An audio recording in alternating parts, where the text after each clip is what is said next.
Vous êtes à l'abreuvoir de l'actualité. À toutes et à tous, bonsoir. Bienvenue, les grandes articulations. Programme Simandou 2040, l'élaboration du document est en discussion. C'est à la faveur de la deuxième réunion stratégique de cadrage du processus. Le ministre Djiba Diakité a fait le point avec les cabinets impliqués dans la démarche.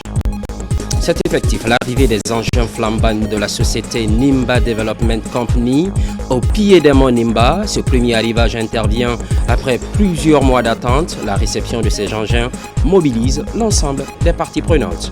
Ramadan, avec l'utilisation du cure-dent, un objet qui contribue à rendre propre la bouche. Religieuses et spécialistes donnent leurs avis. Les réactions sont mitigées. Gardez vos positions. C'est le grand format de ce soir avec Algassi Mouba. Une fois de plus, bonsoir. Programme Simandou 2040, le ministre directeur du cabinet de la présidence Djiba Diakité a fait le point avec les cabinets KP, Southbridge et Rothschild. C'est la deuxième réunion stratégique de cadrage du processus d'élaboration de cet ambitieux programme de développement. Plusieurs membres du gouvernement étaient autour de la table. Omar Bari, compte rendu. Le 6 mars 2025 a marqué une autre étape importante dans l'élaboration du programme Simandou 2040 avec la tenue de la deuxième rencontre entre les cabinets internationaux KPMG, Rothschild, Southbridge et le comité stratégique de Simandou. Cette réunion, présidée par M. Djiba Diakité, ministre directeur du cabinet de la présidence et président du comité stratégique de Simandou en charge de l'élaboration du programme Simandou 2040, s'inscrit dans un cadre de suivi des travaux réalisés depuis la précédente réunion de janvier 2025. Elle a permis de faire un bilan détaillé des avancées et de renforcer la dynamique autour de ce programme hautement stratégique qui vise à transformer la Guinée sur les 15 prochaines années.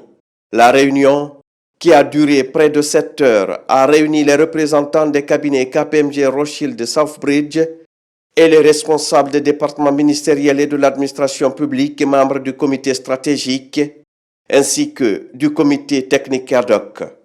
La séance a été ouverte par le président du comité, M. Djiba Diakité, qui a souligné les enjeux essentiels de la vision du président de la République, son Excellence le général Mamadi Doumbouya, pour un développement durable et responsable de la Guinée.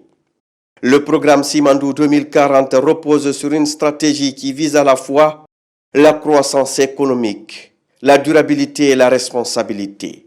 C'est un grand honneur pour moi de vous accueillir ici aujourd'hui pour cette nouvelle réunion stratégique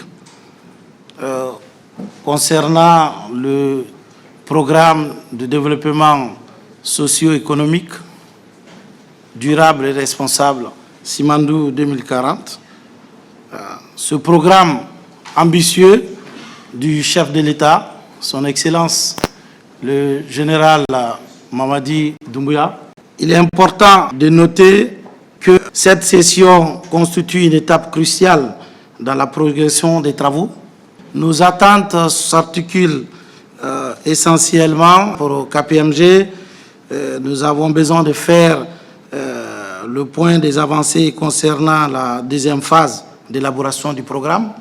Ensuite, du côté de Rothschild, nos attentes sont plutôt la présentation du rapport sur la collecte des données stratégiques, essentiellement pour la notation souveraine de la dette.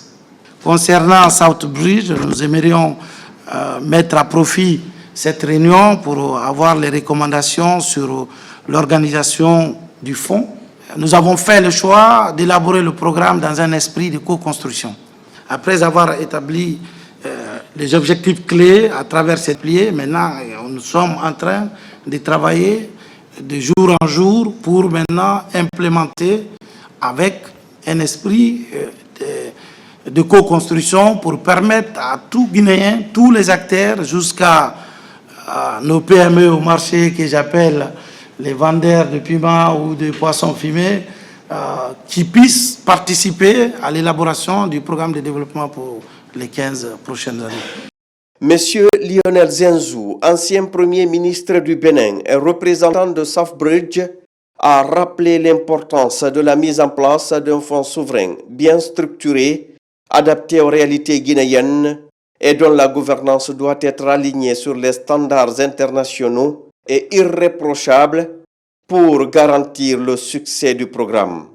Il a également proposé des recommandations concernant la question d'investissement du fonds et l'établissement des textes juridiques nécessaires à sa mise en place. Des échanges fructueux ont permis au président du comité stratégique, M. Djiba Diakité, et aux membres du comité de mieux appréhender les aspects techniques et les contraintes structurelles relatifs à la mise en place du fonds souverain qui serviront de levier pour le financement du programme de développement Simandou 2040. Dans l'expérience des fonds souverains, c'est une dimension qui manque, la dimension relation avec les communautés, relation avec les petites entreprises. Il se trouve que ce qui nous a frappé en Guinée, c'est que déjà il y a des engagements, même un peu chiffrés, sur le capital humain et le fait qu'il y a une dimension qui n'est pas que de soutenir des projets industriels ou d'infrastructures, il y a aussi une dimension sociale. Ces qualifications, parce que, vous voyez, les qualifications humaines, c'est assez simple. Il faut des gens qui s'occupent de back-office, c'est-à-dire des gens qui soient capables de faire mouvementer des fonds. Bon. Ou d'ailleurs aller collecter des fonds au-delà même des ressources nationales si on décide d'aller sur les marchés. Bon. Et puis il y a des gens qui sont en front office, qui sont ceux qui vont être des experts de l'investissement, des experts de conduite de projet.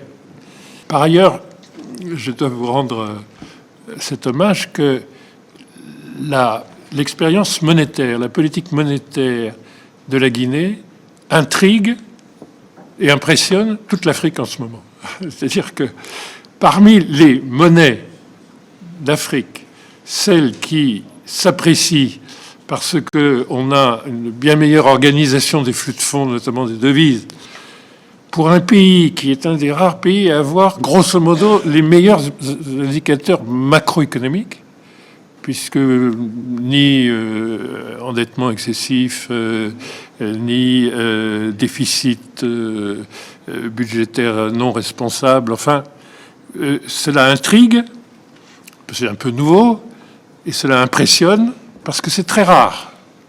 La Guinée a encore le luxe d'être le château d'eau de l'Afrique de l'Ouest.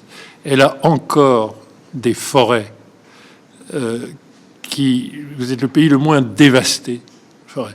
Néanmoins, il y a des sujets de fertilité du sol sur lesquels on peut faire, en biochar et autres, des programmes actifs et d'ailleurs rémunérés par des crédits carbone qui sont les plus chers sur les marchés de crédit carbone. La Guinée est la vitrine de la décarbonation, de l'exploitation la plus durable de la forêt et de la protection des réserves d'eau de l'ensemble de la région. Et d'une certaine manière, quand on est au moment où on va mobiliser beaucoup d'activités minières et d'industrialisation, parce qu'on en a besoin pour le financement, et on en a besoin pour l'emploi. C'est très important qu'il y ait un pendant qui soit environnemental, et vous avez autant de richesses environnementales que minières. Après l'intervention de Lionel Zenzou, les discussions ont continué avec Axel de Rothschild, qui a abordé la question cruciale de la notation souveraine. Ce processus est fondamental pour améliorer la perception de l'économie guinéenne sur les marchés financiers, ce qui facilitera la mise en œuvre effective du programme Simandou 2040. Rothschild a présenté un chronogramme détaillé et rigoureux visant à préparer la Guinée à obtenir une notation souveraine favorable. Ce point est déterminant pour attirer les investissements nécessaires au financement du programme stratégique Simandou 2040, a-t-il poursuivi, incitant les départements sectoriels concernés à poursuivre leurs efforts pour initier ce processus et le mener à bien dans les meilleures conditions possibles. Où en sommes-nous aujourd'hui et que reste-t-il à accomplir pour se doter de la notation? On est actuellement dans la phase de collecte de données qu'on a bien avancé puisqu'on a reçu de la part de cette équipe projet un ensemble de données et d'informations stratégiques très utiles. Nous avons tout de même lancé tout le travail préparatoire d'élaboration des documents supports qui vont être utiles dans la phase 2 de présentation aux agences. On n'aura pas le résultat de la notation avant tout le processus. Donc il s'agira de choisir une agence avant de savoir le résultat, bien sûr, du processus de notation. Donc on vous guidera là-dedans, sur la base de notre expérience, de nos missions de conseil sur des problématiques similaires pour d'autres pays de la région, pour vous faire les meilleures recommandations possibles sur le choix d'une ou plusieurs agences. La constitution de l'équipe projet, c'est chose faite et c'est une très bonne nouvelle. La collecte des informations et données, on y travaille, on est à peu près à 80%. Il nous reste quelques données à collecter et on va continuer le travail là-dessus. Le cabinet KPMG, représenté par Meissa Tall, a pris la parole pour présenter l'avancement du programme avec un accent particulier sur la deuxième phase de l'élaboration du programme et la structuration des projets et l'importance du capital humain dans la réussite de Simandou 2040. Selon lui, les ateliers sectoriels déjà organisés par KPMG avec les acteurs du secteur privé et les cadres de l'administration ont permis d'identifier une 50aine de projets phares dans le cadre de Simandou 2040. KPMG a également mis l'accent sur la nécessité de renforcer l'administration publique, un élément central pour la bonne mise en œuvre du programme Simandou 2040. On est en plein phase 2. Cette phase 2 nous permet effectivement d'identifier les projets, les réformes, et après effectivement de les chiffrer. Le chiffrage nous permettra de définir le volume d'investissement pour pouvoir allouer ces investissements-là qui seront réalisés à la fois par l'État, mais aussi par le secteur privé. Et ce qui sera sur l'État, qu'est-ce qui va être fait via le fonds, qu'est-ce qui doit être fait en PPP, qu'est-ce qui va faire au niveau du budget de l'État. Donc on a organisé à peu près 15 ateliers, donc c'est les ateliers 1. Donc l'objectif de ces ateliers 1, c'est effectivement de passer en revue le secteur. Donc on en a fait sur les mines, on en a fait sur l'agriculture, l'industrie, je ne vais pas citer toute la liste. Donc aujourd'hui, le schéma stratégique complet, c'est effectivement ce programme Simandou 2040 pour une nation prospère et équitable d'ici 2040, avec une grande responsabilité et une durabilité. On a validé le fait qu'on a deux archétypes de croissance, à la fois économie de ressources et économie de destination, qui sont en complète cohérence avec les 5 piliers. L'objectif étant effectivement d'avoir une économie où le capital humain et l'excellence sont au cœur de la vision. Cette réunion a permis de clarifier plusieurs aspects techniques et stratégiques de Simandou 2040, portés par le président de la République et le général Mamadi Doumbouya. Les interventions des cabinets ont été l'occasion d'approfondir les discussions sur la gouvernance du fonds souverain, la collecte des données stratégiques pour la notation souveraine et la validation des projets structurants du programme. Le ministre directeur de cabinet de la présidence et également président du comité stratégique de Simandou, en charge de l'élaboration du programme Simandou 2040, Djiba Diakité, a exprimé sa satisfaction concernant l'avancement des travaux et a insisté sur l'importance de poursuivre les efforts pour finaliser la mise en place du fonds et des étapes nécessaires à la réussite de ce programme. Nous voyons au quotidien l'appropriation du programme par l'administration. Donc le changement, c'est d'abord l'État, ensuite la population va suivre. Et ça, je pense que c'est la conviction partagée également avec le chef de l'État aujourd'hui. Donc il faudrait que nous puissions ramener le changement de l'état d'esprit du développement d'abord au niveau de l'administration publique, parce que c'est nous qui devons d'abord changer de mentalité, changer d'approche.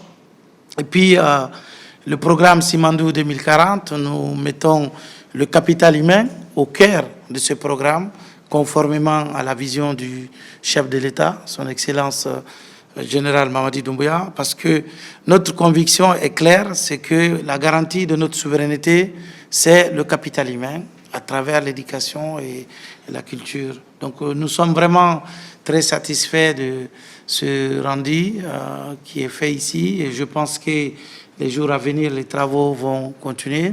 Nous espérons d'ici la fin de l'année que le premier train va siffler, Mais le programme Simandou 2040 est aussi de jour en jour en train de devenir une réalité. Ça passe par un travail structuré dans un esprit de co-construction tel que nous sommes en train de le faire ici, impliquer toutes les couches de la nation. Je disais que pour nous, à titre personnel, que le PME, c'est notre bonne maman qui vend le piment au marché ou celle qui vend le béné. On les appelle souvent économie informelle, mais pour nous, c'est juste de l'économie non structurée qu'il faut structurer et en faire un vrai levier de la machine économique du pays. Donc je note à ce stade, clairement, pour nous, nous validons sous réserve de pouvoir intégrer les différentes contributions. Et puis, l'autre étape, c'est que nous allons affiner les réflexions au sein du comité stratégique, comité ad hoc qui nous accompagne également avec les grands hauts cadres techniciens de l'administration pour statuer rapidement et puis apporter des éléments de réponse sur des sujets qui méritent aujourd'hui de pouvoir un peu affiner les réflexions. En définitive, cette deuxième rencontre stratégique a constitué un moment clé pour évaluer les progrès réalisés et ajuster les stratégies afin d'assurer le succès de Simandou 2040. Le comité stratégique de Simandou, avec le soutien des cabinets internationaux, poursuit ainsi la mise en œuvre de la vision ambitieuse pour le développement durable et responsable de la Guinée pour les 15 prochaines années, sous la conduite éclairée du chef de l'État, son Excellence le général Mamadi Doumbouya. Aujourd'hui, avec KPMG, c'était de faire l'état des recommandations qui a été faites au cours de la première réunion. Donc, ils nous ont vraiment expliqué cela. Et au-delà de cela, depuis le 23 janvier dernier, il y a eu des ateliers. À peu près 15 ateliers ont été déjà faits. L'objectif principal, c'est l'élaboration des projets et des réformes. Donc, c'était de valider ces projets, les réformes, mais aussi les quantifier. C'est l'occasion toujours de marteler la différence entre le projet Simandou, qui est un projet minier, c'est-à-dire composé de 2 mines, le bloc 1 et 2, opéré par WCS, les blocs 3 et 4 opérés par Rio Tinto Simfer, un chemin de fer de 650 km, un port et une aciérie. Donc ça fait les 4 composantes du projet Simandou. Ça, c'est le projet intégré mine-infrastructure. Tandis que le programme Simandou, c'est la vision du président de la République de mettre en place un programme de développement pour le pays pour les 15 prochaines années. Le nom Simandou a été utilisé pour capitaliser sur le succès, de mon point de vue, du projet Simandou. Et ce programme Simandou a 5 piliers. Nous sortons de la réunion avec les conseils de l'État pour que le pays soit un pays émergent et qui investit sur le capital humain. C'est d'ailleurs dans ce cadre qu'il est prévu qu'une partie des revenus du projet sont investis pour donner des bourses d'études aux enfants guinéens de toutes les préfectures pour aller étudier à l'étranger. Dans le cadre de fonds souverains, il faut retenir que c'est une caisse de stabilisation. C'est une constitution de provision, puisque les ressources minières vont s'épuiser. Il faut que nous puissions anticiper sur l'épuisement des ressources minières. C'est ce qui explique la création d'un fonds souverain qui va être un fonds d'investissement, qui va être un fonds de développement et qui va être un fonds d'épargne intergénérationnel. C'est pour vous dire combien de fois la vision du chef d'État va au-delà d'une simple exploitation minière. Dans ce processus, vous devrez savoir que tout ce qu'on est en train de faire n'aura pas de sens si on n'a pas une bonne gouvernance macroéconomique. Et cette gouvernance macroéconomique passe par la maîtrise des finances publiques. Et la maîtrise des finances publiques signifie des niveaux de déficit soutenables avec notre niveau de développement, mais également une exécution efficace des dépenses de l'État, mais aussi une mobilisation des recettes internes de la nation. Donc, le rôle du ministère du Budget est fondamental dans ce processus. Dans le cadre du programme Simandou 2040, comme vous le savez, 5 piliers ont été identifiés. conformément à la vision de son Excellence, Monsieur le Président de la République, le général Mamadi Doumbouya, la Guinée concilie son développement économique avec la préservation de l'environnement et la responsabilité sociale. C'est dans ce cadre que, dans ce programme de développement économique, les questions de préservation environnementale sont pleinement prises en compte, et cela pour protéger également les générations futures. La question effectivement de l'administration publique a été largement débattue parce que comme vous le constatez, un programme de développement, l'administration publique reste au centre de ça. Et en tant que ministre de la fonction publique, nous avons aujourd'hui une position très confortée qui est la problématique de la gouvernance, la réforme de l'administration publique pour que l'administration marche sur un paradigme qui permette de répondre parfaitement aux enjeux que vont aborder le programme. Le ministère de l'Habitat aura un grand rôle à jouer, à savoir le désenclavement non seulement d'abord des quartiers précaires, la réalisation d'un certain nombre de voiries qui facilitera la mobilité des citoyens, donc qui permettra d'améliorer la fluidité de la circulation, gage d'une bonne économie locale, mais aussi la réalisation à l'horizon 2040 de 50 000 logements par an, afin de non seulement absorber le déficit de logement que nous avons aujourd'hui, mais permettre également aux Guinéens vivant dans les ménages à faible revenu de pouvoir se doter d'un toit décent. L'autre élément, c'est la sécurisation foncière. Aujourd'hui déjà, nous avons anticipé sur cela. Le ministère de l'Urbanisme, avec l'appui du chef de l'État, a mis en place un programme de sécurisation et de digitalisation du cadastre foncier qui est en cours et qui a permis aujourd'hui déjà de faire un travail remarquable sur le corridor du projet Simandou allant de Beila à Forêt-Caria, où nous avons quand même procédé à la sécurisation de toutes les réserves foncières de l'État. La Guinée s'engage résolument vers un avenir de prospérité et Simandou 2040 en constitue le schéma directeur pour un développement durable, responsable et inclusif au bénéfice du peuple souverain de Guinée. En France, le ministre de l'Enseignement supérieur échange avec les étudiants guinéens résidant à Lyon au centre de la rencontre les enjeux du projet Simandou et la place de la main-d'œuvre guinéenne hautement qualifiée dans l'exploitation de cet important gisement de fer. Ensuite, une distinction est décernée à Alpha Bakar Bari en reconnaissance des efforts de qualification de l'enseignement supérieur en Guinée. Mohamed Souma, Amadou Touré. Pour tirer tous les avantages du projet Simandou 2040 pour les populations guinéennes, le gouvernement, sous l'impulsion du président de la République, le général Mamadi Doumbouya, attache du prix à la qualification du potentiel humain.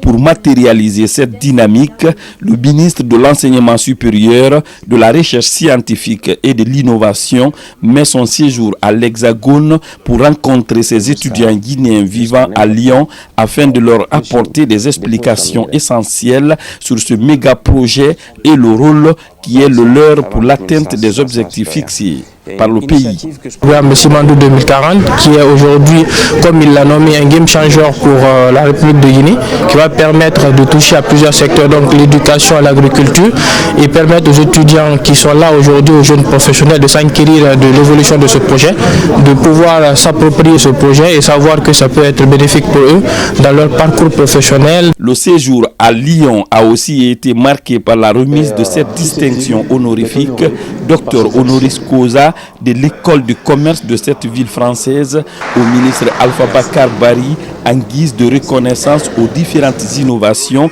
apportées à la qualification de l'enseignement supérieur en Guinée depuis sa nomination à la tête de ce département. Je suis très honoré et j'accepte cette distinction avec modestie. La Guinée, c'est un pays qui a un développement, qui est au grand tournant de son existence en ce moment, avec beaucoup de projets d'envergure, notamment l'un des plus grands projets miniers du monde en ce moment, en activité, qui est un projet de 20 milliards de dollars, qui est un projet d'exploitation d'une mine de fer. Le président de la République, mon patron, à qui je dédie cette distinction honorifique, a une vision très claire, et c'est une vision que partagent beaucoup de pays africains. Pour que nous puissions profiter des dividendes de l'exploitation de nos pays, des ressources de nos pays, il faut que nous puissions développer un système éducatif performant. Avec cette reconnaissance internationale, la Guinée confirme son engagement dans une dynamique de réforme ambitieuse où l'éducation et la formation des jeunes restent des leviers stratégiques pour l'émergence durable. Retour au bercail. Au niveau des opérateurs économiques, la promotion de la propriété industrielle se formalise. Une convention vient d'être paraphée. Toutes les structures concernées ont apposé leur signature. Le département des tutelles, le commerce bien sûr, le département veille à son succès. Yaya Silla. Cette signature marque le début d'une convention tripartite de promotion de la propriété industrielle entre la Chambre nationale de commerce, d'industrie et d'artisanat de Guinée, le tribunal de commerce de Conakry et le service national des propriétés industrielles et de l'innovation technologique. L'acte que nous posons aujourd'hui consacre la matérialisation d'une volonté commune, celle de bâtir une synergie forte autour d'un levier fondamental de la compétitivité des entreprises. Le service national des propriétés industrielles et de l'innovation technologique est le démembrement de l'Organisation africaine des propriétés intellectuelles, l'OAPI. La propriété industrielle est qualifiée aujourd'hui comme un moteur stratégique pour le développement des entreprises, quelle que soit leur taille, petite ou grande. Elle est essentielle pour la croissance des PME et des PMI, des micro-entreprises, en contribuant à leur valeur et en facilitant l'accès au financement. Pour sa part, l'OAPI continuera à jouer sa partition auprès de ses États membres, dont la Guinée, afin de faire du système de propriété intellectuelle un réel et puissant instrument de développement de nos États. Pour le gouvernement, la propriété intellectuelle est un levier stratégique pour renforcer la compétitivité des entreprises guinéennes et faciliter leur intégration au marché. Ce partenariat stratégique que nous concrétisons aujourd'hui repose sur des engagements clairs. Premièrement, simplifier et accélérer les démarches d'enregistrement des droits de propriété industrielle. Renforcer les capacités institutionnelles en matière de gestion et de règlement des litiges liés à la propriété intellectuelle, sensibiliser et accompagner les entrepreneurs, artisans et innovateurs dans la protection de leur création. À travers ce protocole d'accord, les différentes structures réaffirment ainsi leur volonté de redynamiser le secteur en faveur des opérateurs économiques guinéens. Et puis, cette bonne nouvelle en région forestière, l'arrivée des engins flambant neufs de la société Nimba Development Company, c'est précisément au pied des monts Nimba. Ce premier arrivage intervient après plusieurs mois d'attente. La réception de ces engins mobilise l'ensemble des parties prenantes. Lancé Kamisoko. Longtemps attendus par les communautés riveraines, les premiers engins lourds de Nimba Development Company sont enfin réceptionnés au pied des monts Nimba par une foule en liesse. C'est un prélude au démarrage très prochain des travaux de mise en œuvre des minerais de fer des monts Nimba. Tambour battant au rythme des pas de danse authentiques du pays Konon, les populations expriment leur satisfaction de l'évolution du projet. Votre arrivée chez nous ne peut que susciter un espoir sans fin. Nous espérons que votre présence parmi nous sera une source de prospérité fondée sur l'emploi des filles et des fils de la localité. Je suis persuadé que la société NDC prendra en compte les préoccupations de la population dans le district respect du contenu local. Très chers représentants des communautés, je vous invite au sens de responsabilité de garantir la paix, la quiétude sociale à partir des concertations constructives. Exploiter de manière rationnelle les minerais de fer des monts Nimba au bénéfice des populations guinéennes est l'ambition de Nimba Development Company. Vous voulez du travail, c'est notre souci, c'est notre objectif majeur. La société est là pour vous, pour tous les citoyens de la Guinée et surtout pour vous de la localité. On constate que nous avons de la main valide ici. mais vous avez besoin de formation. NDC a un plan de formation. Implantée dans le sud de Nimba, la concession de NDC se fera sans impact négatif sur la réserve naturelle intégrale des monts Nimba, selon la coordinatrice, car elle s'étend sur 123 km² dans la zone tampon de ce patrimoine mondial. Par ailleurs, promotion du métier de secrétariat et assistanat de direction. Les jeunes sont la cible de 2 jours de formation.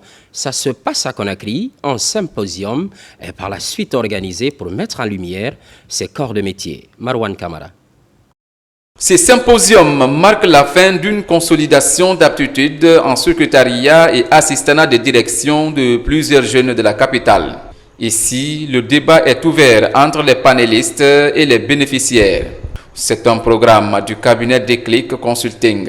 Le premier panel, place de la femme dans le monde professionnel, parce qu'on voit que la plupart de ceux qui pratiquent ces métiers-là sont des femmes. Le deuxième panel, c'est sur l'avenir du métier avec le numérique. L'objectif, c'est de mettre lumière sur ces métiers-là, faire en sorte que les gens ne se disent pas que ce sont des ratés qui occupent cette fonction dans l'administration. Je pense que quelque chose qu'il faut refaire, et c'est une première d'ailleurs, et qu'il faut encourager beaucoup pour qu'on se retrouve de temps en temps dans des situations comme ça, pour pouvoir apprendre des uns des autres et pouvoir surtout conseiller aussi. Ce symposium interactif a permis d'aborder des thématiques cruciales permettant le perfectionnement en vue de faire de ce métier un véritable levier de développement. Cela m'a permis de savoir quelle est la place de la femme dans le domaine professionnel.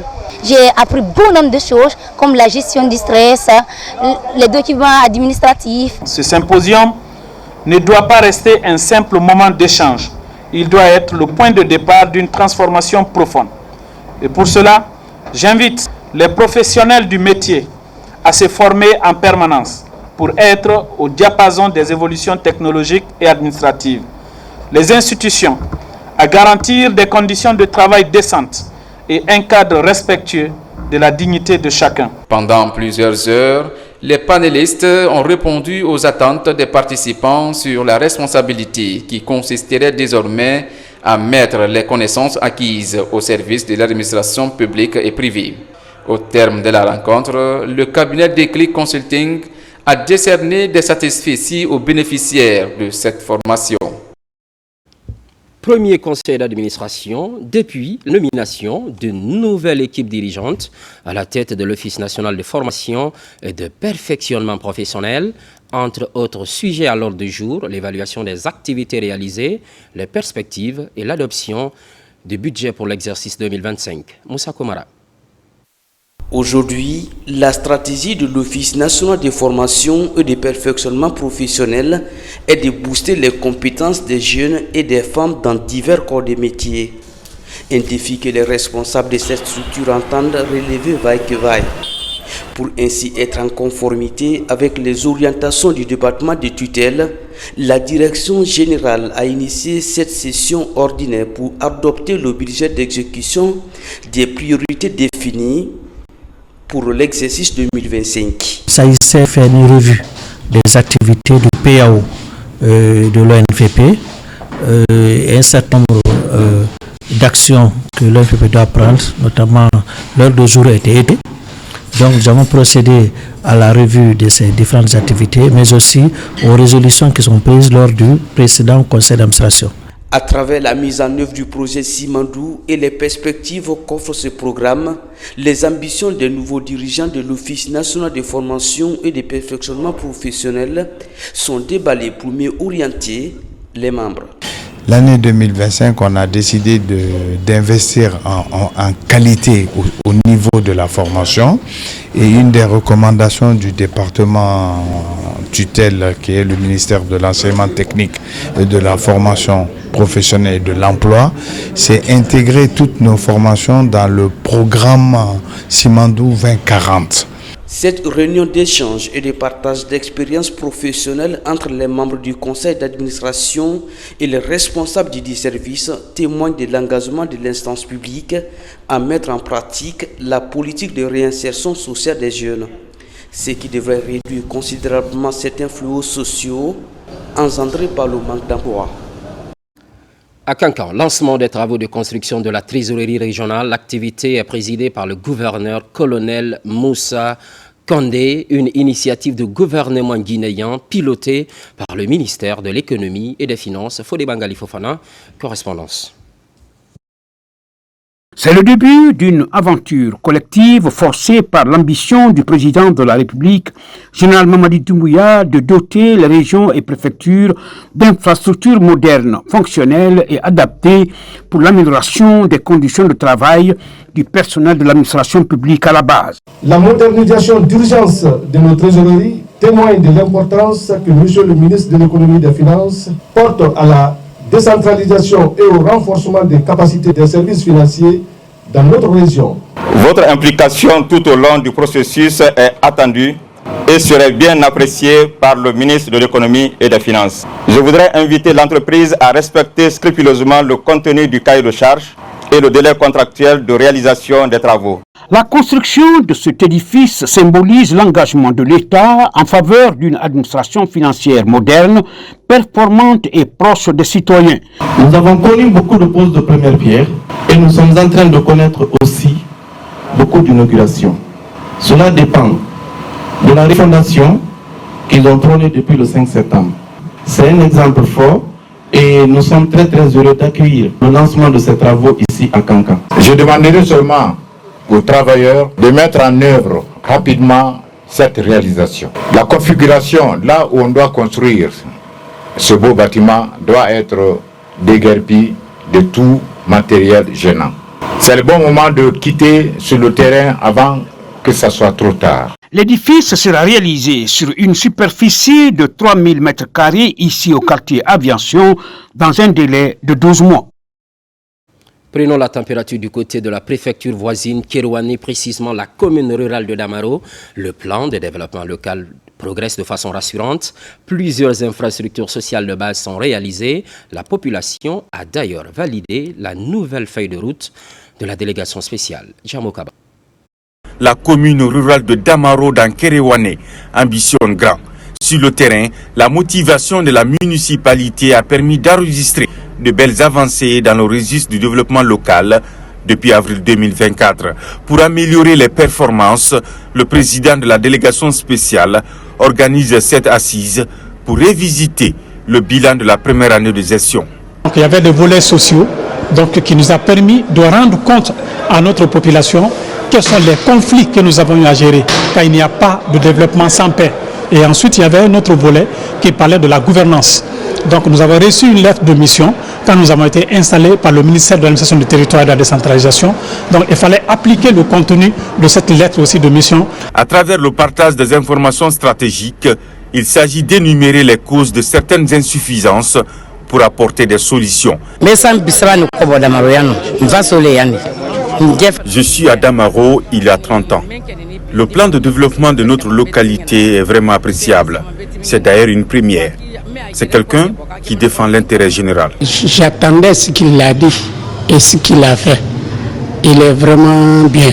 On doit bénir pour lui nuit comme jour. Parce que depuis qu'il est là, plus de 10 ans maintenant, il est ici. La sous-préfecture de Damaro affiche son côté pacifique pour accompagner le programme Simandou 2040. Même si la population agro-pastorale est confrontée aux défis environnementaux et d'hydraulique villageoise, son soutien envers le président de la République est indéfectible pour la réussite du programme Simandou. Entre communautés et municipalités, la nouvelle synergie d'action se veut participative pour bien baliser la lettre de mission.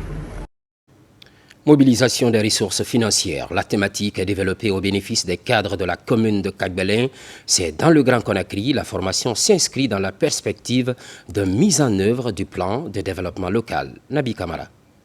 Pour le développement de leur commune, les autorités de Kagbelin ont besoin des ressources financières. Et pour la mobilisation de ces ressources, il faut des hommes intègres et compétents, d'où la nécessité de les former. C'est dans ce cadre justement que ces élus locaux et cadres de la commune de Kagbelin ont été invités au siège de leur mairie par la délégation spéciale. Cette formation a pour but de donner des outils nécessaires aux éléments qui composent ma commune en qualité des agents de recettes et qui doivent mobiliser des recettes pour la commune. C'est une nécessité absolue. Chacun a son idée. Mais quand on fait des facilitations comme ça, c'est pour rassembler les idées, pour que chaque acteur, là où il est, il comprend le collaborateur qui doit venir le trouver là-bas pour faire le travail. La mobilisation des recettes de la commune, c'est le thème de cette formation. Une formation au cours de laquelle les participants ont appris la définition du budget d'une commune, ses différentes sections, les ressources contenues dans un budget conformément à la loi. C'est vraiment renforcer les capacités de l'engagement des autorités au niveau communal et surtout connaître ce que c'est qu'un budget communal pour pouvoir agir en la matière, aider le développement socio-économique de la commune urbaine de Kabylie. Quand nous étions nouvellement installés dans nos rôles ou dans nos fonctions de chef de quartier, on n'avait pas toutes ces expériences, on n'avait pas toutes ces leçons. Aujourd'hui, ça nous permet de comprendre qu'est-ce que c'est que le budget, comment l'évaluer et comment l'adopter. D'autres séances de formation sont prévues par la délégation spéciale pour renforcer davantage les compétences des cadres et élus de la commune urbaine de Kabylie. Justice, amélioration de la situation carcérale, une mention spéciale est accordée aux enfants en détention. C'est la volonté affichée par la Guinée et ses partenaires. Un minibus est offert au tribunal pour enfants. Le geste est de l'UNICEF. Kerno Younoussaba. La Guinée et ses partenaires restent préoccupés par la question de l'enfance. C'est ainsi que les autorités judiciaires et l'UNICEF Guinée échangent sur le cas des enfants en situation carcérale. Il s'agit d'apporter du soutien aux tout petits et jeunes en prison, histoire de promouvoir leurs droits. Pour nous, la question des droits de l'enfant reste une question importante. Un enfant ne retrouve pas sa dignité en milieu carcéral. Il faut lui donner une formation de détention alternative pour lui donner les moyens de retrouver ce qu'il peut pour une meilleure réinsertion sociale. La logique est de faire bénéficier les enfants en détention d'un traitement spécial. Ce minibus de 15 places offert par l'UNICEF vient conforter cette volonté. Ce véhicule va désormais faciliter le transport des enfants vers les services sociaux de base dans la dignité. Il va faciliter le transport des détenus mineurs qui n'en avaient pas eu depuis plus d'une décennie. Si le partenaire UNICEF a voulu encore faire ce cadeau au ministère de la Justice, donc aux enfants de Guinée, nous ne pouvons qu'exprimer notre joie et nos satisfactions. Par ce geste, vous nous prouvez que le souci de ce département est votre souci. Le bien-être des enfants guinéens, leur bonne éducation, fait partie de votre priorité. Soyez-en remerciés au nom du président de la République, le chef suprême des armées, le général Mamadi Doumbouya. Avec l'acquisition de cet engin, la Guinée garantit de plus en plus les droits des enfants en conflit avec la loi, conformément à ses engagements internationaux. Aujourd'hui, nombreux sont les Guinéens qui sont sous le charme des actes posés par le CNRD. Cela va crescendo dans la capitale, au quartier d'Abondi. C'est désormais l'union sacrée pour soutenir les initiatives du chef de l'État. Une série d'activités est en cours d'exécution. Abdul Karim Kamara. C'est un éveil en sursaut qui appelle au courage civique. À Dabondi, commune de Bessia, cette mobilisation marque une adhésion à l'engagement du chef de l'État sur l'assainissement. L'initiative est pilotée par le mouvement Génération Mamadi Doumbouya qui se veut reconnaissant vis-à-vis des nombreux actes posés par le CNRD. La Guinée jeunesse, L'appel que nous lançons porte sur l'union sacrée en vue de soutenir les initiatives du CNRD.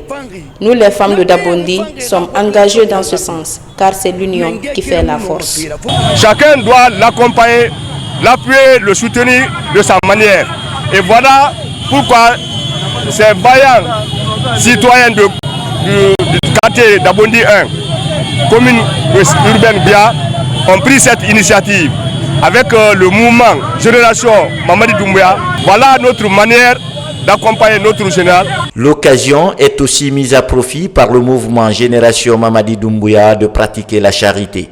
Chaque ménage du quartier d'Abondi reçoit des vivres. Une journée d'activité dont le clou final est marqué par la lecture du Saint-Coran en faveur de la paix et de la cohésion sociale. Mamadi Doumbouya a fait beaucoup pour la jeunesse. C'est notre génération qui est au pouvoir. Le mouvement s'investira dans le social parce que le président, il tient beaucoup au social. Nous viendrons toujours à côté des démunis pour les aider et les expliquer ce que Doumbouya est en train de faire, pour leur dire que vraiment Doumbouya est la solution pour la Guinée. Les initiateurs n'entendent pas s'arrêter en si bon chemin. Les mêmes actions seront orientées vers d'autres quartiers de Conakry, mais aussi dans l'arrière-pays. Place maintenant à la conférence islamique à la SIG Medina, commune de Matam. C'est pour sensibiliser les citoyens sur les vertus de l'islam et l'importance du genre. La séance est animée par le grand imam de la mosquée Faisal de Conakry, Moussa Bangoura.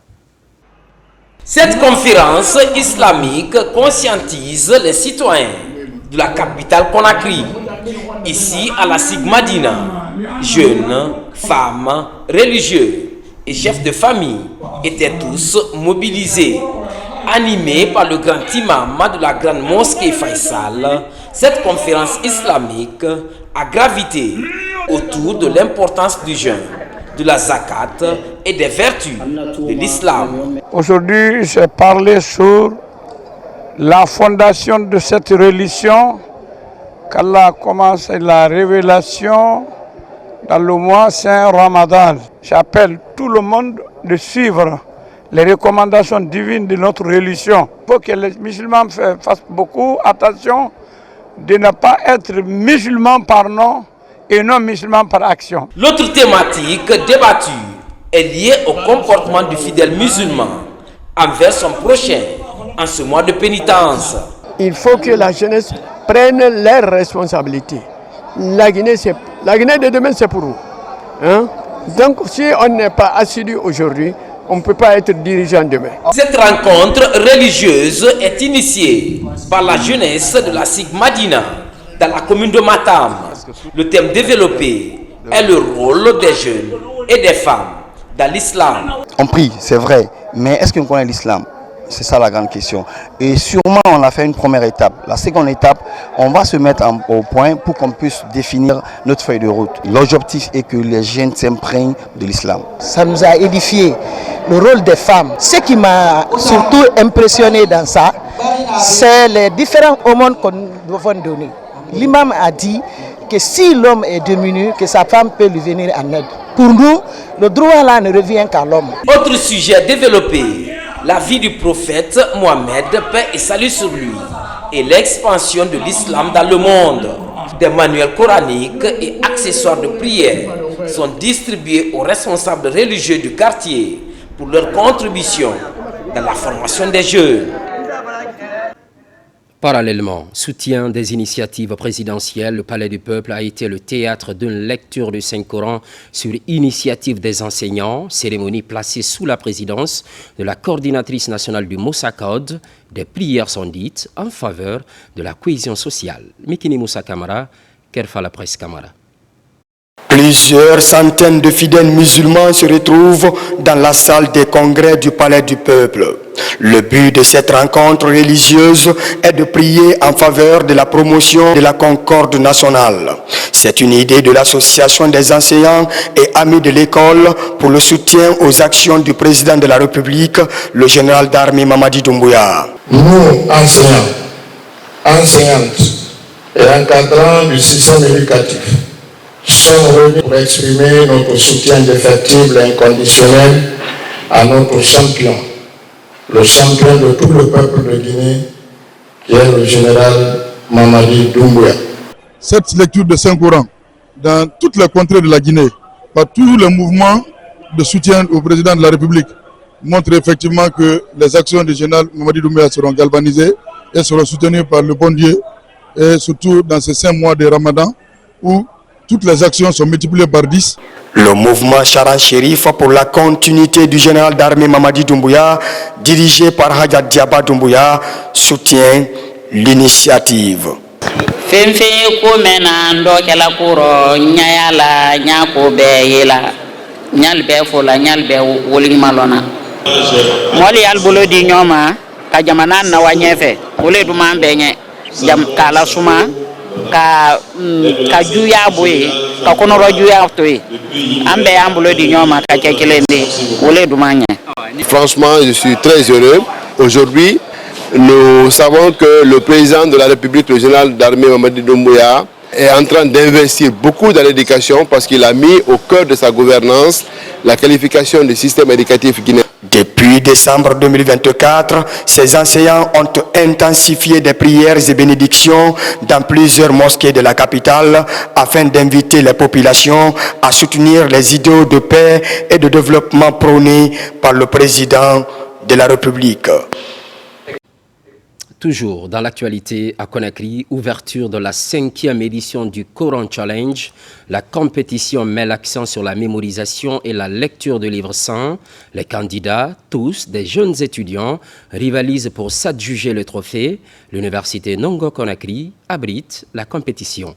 Mounir Bari. À l'image des années précédentes, l'université Nongo Conakry organise le concours dénommé Coran Challenge à l'occasion de chaque mois de Ramadan. Pour cette édition, plusieurs étudiants et élèves y prennent part. Nous sommes à un mois saint, le mois de Ramadan. Donc c'est une tradition d'organiser chaque année le Coran Challenge, histoire vraiment de montrer un peu aux étudiants la mémorisation du Saint-Coran, pour qu'ils puissent expérimenter un peu tout ce qu'ils ont vécu, voir un peu comment ils ont maîtrisé le Coran. Le Coran est une grande chance pour la communauté musulmane. Et les Hufaz du Coran, ceux qui mémorisent le Coran, sont les personnes les plus estimées de notre communauté. Ceux qui ont mémorisé le Coran, ce sont des personnes que Dieu a choisies dans sa préscience avant que le monde ne soit monde, pour qu'ils deviennent les réceptacles qui préservera sa parole. Devant le regard de membres du jury, une dizaine d'étudiants et élèves venant de tous les horizons récitent, interprètent et traduisent le livre saint. Après cet exercice religieux de haute portée, les lauréats sont connus et récompensés. Cette tradition honorable de conquête du savoir, d'humilité, de respect que dicte le Saint-Coran va se perpétuer. C'est un sentiment de satisfaction. Je remercie Dieu d'abord, ensuite mes parents qui ont financé cette étude-là et toutes les personnes qui sont à la base de cette réussite-là. Une véritable humiliation religieuse organisée cette année. L'événement met en compétition étudiants, lycéens de la capitale pour promouvoir la lecture du Saint-Coran en milieu scolaire et universitaire. Ramadan avec l'utilisation du cure-dent, une pratique qui résiste au temps. Cet objet contribue à rendre propre la bouche, bonne ou mauvaise. L'utilisation du cure-dent, bien sûr, religieux et spécialistes donnent leurs avis. Vous faites bien de patienter. Les réactions sont mitigées. Allons savoir cette divergence d'opinion avec Al-Gassi Mouba dans ce grand format. Le mois de Ramadan, une période où les cure-dents sont très utilisés, des objets traditionnels d'hygiène bucco-dentaire. Ici, au marché de Bessia, de nombreuses femmes comme Makamara arrivent à joindre les deux bouts par la vente de ces outils de brossage des dents. Malgré les difficultés qu'elle rencontre, elle est là tous les jours pour revendre le cure-dent qui est son principal gagne-pain. Nous revendons ces cure-dents au mois de Ramadan. Après le mois, on ne peut plus revendre. Nous allons jusqu'à Koya pour prendre ces cure-dents et venir revendre afin d'avoir de quoi vivre. L'avantage du cure-dent est que ça élimine les microbes et la mauvaise haleine. C'est pour cela que les gens l'utilisent au mois de Ramadan. Dans les marchés comme dans les quartiers, voire même aux alentours des mosquées, en cette période de pénitence, les cure-dents sont très prisés. Pour les religieux, ce sont des instruments qui contribuent à rendre les bouches propres. Le cure-dent est très bon au mois de Ramadan. Il est important pour les dents et ne donne pas des maux de dents. Le cure-dent a beaucoup d'avantages pour l'homme et dans la prière. Pour faire les ablutions, il faut se brosser les dents avec du cure-dent pour éliminer les mauvaises haleines, ce qui va permettre d'éviter de gêner son prochain en priant. Pour les spécialistes, l'utilisation du cure-dent est bien pour la santé, mais a des méfaits au niveau de l'organe dentaire pour quelqu'un qui est à jeun. Utiliser le cure-dent, c'est une très bonne chose, mais le faire abusivement, ce qui n'est pas une très bonne chose parce que les fibres du cure-dent peuvent s'insérer entre les dents et créer à la longue des problèmes qui vont toucher l'os alvéolaire, la gencive et les fibres qui retiennent la dent. Sur le plan jeune, l'utilisation du cure-dent provoque une grande sécrétion de la salive. Pour quelqu'un qui gêne et qui sécrète beaucoup de salive et continuellement s'expose à des risques de déshydratation. C'est pourquoi les gens doivent utiliser le cure-dent avec beaucoup d'attention et puis le faire le matin et peut-être le soir après le déjeuner. Toujours selon les spécialistes, la sève du cure-dent contient des éléments antibiotiques qui luttent contre les micro-organismes dans la cavité buccale. Avec modération, on peut utiliser le cure-dent comme moyen complémentaire d'hygiène bucco-dentaire. Merci Algassi Mouba pour tout cet enseignement. Afria, cité de la Lumine, les aliments de large consommation sont distribués. C'est en direction des communautés musulmanes et chrétiens. Aboubakar Djabi, Souleymane Kondé. Dans la cité de la Lumine, ce geste de charité et de fraternité tombe à pic. C'est une œuvre des ressortissants de la ville de Fria pour soulager les communautés musulmanes et chrétiennes pendant ce moment de pénitence et de dévotion. La coïncidence du Ramadan avec le carême constitue une opportunité pour améliorer les conditions de vie des populations. Et ce peuple de Fria s'aligne derrière le président de la République pour lui dire d'abord merci. Merci pour le don des forages que nous avons, c'est d'une grande quantité pour venir servir la ville de Fria. C'est pour accompagner le président de la République qu'ils ont décidé aussi de venir pour magnifier, gratifier l'homme du 5 septembre qui est le président de la République. Et on lui dit merci.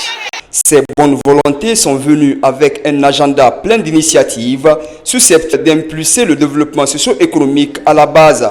Au-delà de ce don de vivre, ce mouvement national baptisé les Gazelles du CNRD compte réaliser 6 points d'eau à Fria. On est venu pour mobiliser les gazelles et accompagner cet événement-là. Les dons de denrées, de nourriture, et c'est à l'occasion de la fête des femmes, le 8 mars, ils ont décidé d'accompagner les femmes par ce beau cadeau, leur donner de l'eau. L'eau c'est la vie, donc si on est là aujourd'hui, c'est ça. Nos représentants qui sont venus, qui se sont donné la main à partir de Conakry pour venir offrir ces forages au nom du président de la République, nous leur lançons un hommage particulier. Nous sommes très fiers de ces dons. Ces retrouvailles de Fria sont mises à profit pour magnifier les œuvres du chef de l'État, général Mamadi Doumbouya, en faveur du développement durable du pays. Éducation islamique. La Fondation Ali Djaouné déploie toutes ses énergies en termes de valorisation. 160 jeunes filles et garçons s'affrontent, mais de façon saine, dans la mémorisation du Coran. C'est la 7e édition cette année. Les meilleurs élèves sont récompensés. Nabilaï Moussa Kamara. Chaque année, la Fondation Ali Djaouné organise un concours prestigieux de récitation et de mémorisation du Saint-Coran, attirant des participants de tout âge et de divers horizons des écoles franco-arabes du pays. Démarré il y a quelques jours, le concours s'est poursuivi dans la salle de conférence du Centre islamique de Donka. Il est à sa 7e édition. C'est une activité dont nous estimons noble, qui est faite pour Dieu. Nous continuons car nous pensons que toute activité faite pour Dieu sera récompensée par Dieu. Cette compétition n'est pas seulement pour avoir bénéficié de récompenses rentre dans un cadre de pérennisation, de la protection et de la préservation de la source de notre religion, l'islam. Cette initiative vise non seulement à récompenser les lauréats, mais aussi à encourager la communauté à s'investir dans l'étude du Coran.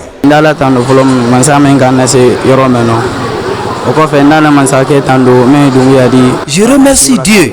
Après ça, je remercie Monsieur le Président Général Mamadi Doumbouya. Que Dieu l'accorde la bonne santé. Je remercie la Fondation, mes parents qui m'ont mis à l'école et mes maîtres. Je demande aux jeunes d'être sérieux dans la vie, dans n'importe quel domaine. À l'issue du concours, une cérémonie de remise des prix a lieu. Les lauréats reçoivent des bourses d'études et des cadeaux symboliques. Cet événement est une véritable vitrine du talent et de la dévotion des jeunes qui, par leur passion, participent à la grandeur de la tradition coranique. Retour à Fria pour parler cette fois-ci de la rénovation et l'équipement de la première salle de sport de Guinée, un site emblématique à l'abandon depuis plus de 25 ans. Plus de 160 millions de francs guinéens sont investis dans les travaux. Ainsi, la relance du judo, par exemple, sera permise grâce à Russell Frigia. Kerno Ousmane Diallo. Après des travaux de rénovation financés par la société Russell Frigia, le premier dojo de Guinée reprend vie. Un lieu chargé d'histoire qui a abrité plusieurs grandes compétitions en arts martiaux et vu défiler plusieurs générations dans les sports de combat qui faisaient la fierté de Fria. Russell a lancé quelques projets de développement à Fria et aujourd'hui nous sommes là sur l'un des objets. Actuellement, la salle de judo. Je peux dire que nous avons déjà investi et trouvé les moyens pour la rénovation de cette salle. Russell a dépensé plus de 160 millions de francs guinéens juste pour donner la possibilité à la population, aux enfants de Fria, de faire du judo. Les sports qui seront pratiqués dans cette salle vont contribuer à l'encadrement de la couche juvénile qui de plus en plus bénéficie d'infrastructures avec la société Russell Frigia. Permettez-moi tout d'abord de remercier chaleureusement la société Russell Frigia pour son engagement dans la rénovation et l'équipement de cette salle emblématique. La salle que nous inaugurons aujourd'hui est bien plus qu'un simple lieu d'entraînement.